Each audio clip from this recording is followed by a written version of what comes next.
Hello, hello, hello, bonjour tout le monde, comment allez-vous aujourd'hui? Alors avant de débuter mon live, je voulais juste vous demander un petit quelque chose. C'est pas grand chose, mais c'est vraiment important pour moi, surtout à l'issue de ce live. N'hésitez pas à partager mes lives, à partager mes posts. Ils toucheront forcément quelqu'un de votre entourage à qui vous allez également demander de partager, de liker. Et laissez-moi un petit commentaire pour me dire si vous regardez en live ou si vous regardez en replay. Et surtout, abonnez-vous à ma chaîne YouTube. Je vais remettre le lien au-dessus de la vidéo. Ça va en fait me permettre de grandir un peu grâce à vous, qui serez du coup un maillon efficace du monde de demain, du monde qu'ensemble on va développer. Allez, cette fois, on passe au cœur du live. Hier, on m'a dit que j'avais du cran. Alors aujourd'hui, je monte encore d'un cran. À nous de choisir le vieux que l'on veut être. Ce matin, à peine réveillée, j'ai lu la chronique d'un monsieur, en fait à peine plus âgé que moi, et qui a eu une vie très riche, une vie de millionnaire, parce que à 22 ans, en fait, il était le patron d'une boîte à succès à Paris.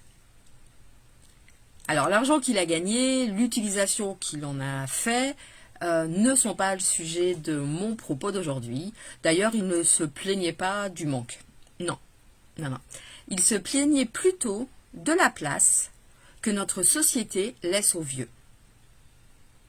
Alors qu'aujourd'hui, les centenaires se multiplient, lui, il a juste l'impression d'être à la moitié de sa vie, et il ne comprend pas cet excès de jeunisme qu'on lui oppose, quand on prend le temps de lui répondre d'ailleurs, lorsqu'il envoie sa candidature à une offre d'emploi. Mais notre monde, vous le savez, est fait de contradictions, dont celle qui nous intéresse plus particulièrement. L'âge de la retraite recule chaque année, mais on n'embauche plus les seniors à partir de 50 ans.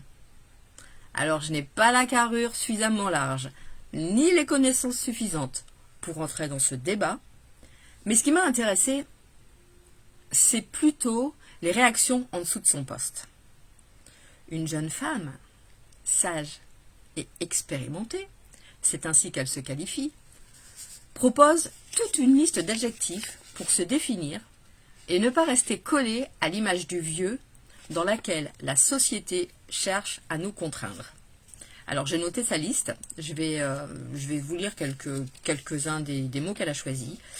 Âgé, antique, ancien, usé, ancestral, fatigué, blasé, savant, expérimenté, sage, connaisseur, averti, habile, démodé, caduc, dépassé, ancien, vieillot, passé, suranné, vieillard, gâteux, ganache, grison, vioque, aîné, patriarche, ancêtre, vétéran, mais quand même quelques positifs, accompli, aguerri, confirmé, expert, mu, rompu, à. Qu'est-ce que vous en pensez de cette liste? Lesquels de ces mots choisiriez-vous? Une autre personne propose d'entrer dans l'ère du nouveau vieux, du nouveau retraité, et de prendre sa place. Parce que si la Silver Economy a bien compris que le senior est de l'or en barre, d'autres préfèrent nous imaginer remplis sur les EHPAD, cachés dans l'ombre des scandales logistiques et de gestion financière.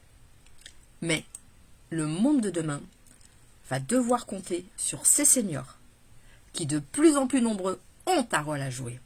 Et ce, quel que soit le mode de pensée des jeunes recrues fraîchement sortis des écoles.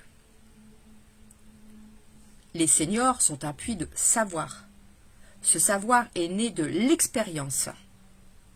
Et il est bien plus riche que celui que l'on enseigne sur les bancs de l'école.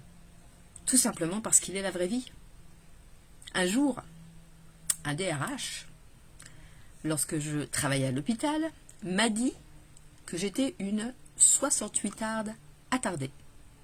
Sauf que je suis née en 66 et que j'étais un peu jeune pour faire cette révolution.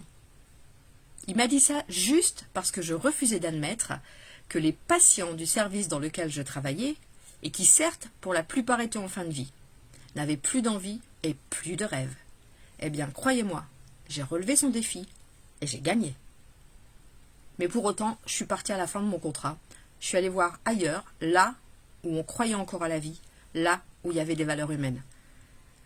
Alors si vous pensez que les seniors ont une vraie place à prendre dans le monde de demain, dès aujourd'hui, si vous pensez que l'âge de la retraite sont de vraies opportunités plutôt que des fatalités, excusez-moi, j'ai un peu perdu le fil avec le message qui vient d'arriver, eh bien, vous êtes au bon endroit. J'ai l'intention d'asseoir ma place dans le monde encore très longtemps. Et surtout, je suis prête à vous accompagner sur votre chemin de transition pour que vous soyez l'acteur de votre retraite. Ensemble, nous allons pouvoir écrire votre partition. La retraite, ça commence aujourd'hui parce qu'un jour, on aura tous l'âge où la société déclarera que l'on est trop vieux ou plus assez jeune. Ils pensent en fait que, vu sous cet angle, ça fait moins mal. Alors, apprenons à fermer les portes avant qu'on ne nous les claque au nez. Anticipons ce que nous voulons faire, être, apprendre. Ne restons pas anéantis devant ce qui ne peut plus être et soyons créatifs.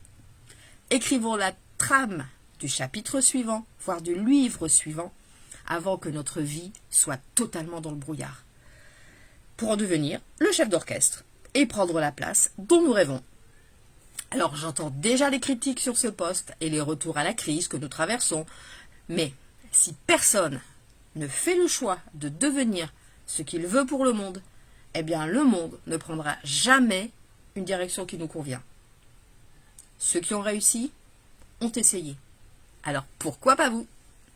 J'attends avec impatience vos commentaires. N'hésitez pas à me dire en privé ce que ce poste vous inspire, mais surtout, revenez à vous et demandez-vous quelle place vous avez envie de prendre, quel rêve vous avez envie de vivre, et réfléchissez à ce que vous pouvez faire dès aujourd'hui pour préparer votre demain. J'espère ne pas avoir été trop longue. Je vous souhaite à tous une super bonne soirée, une bonne fin de journée, et à demain. Ciao, ciao.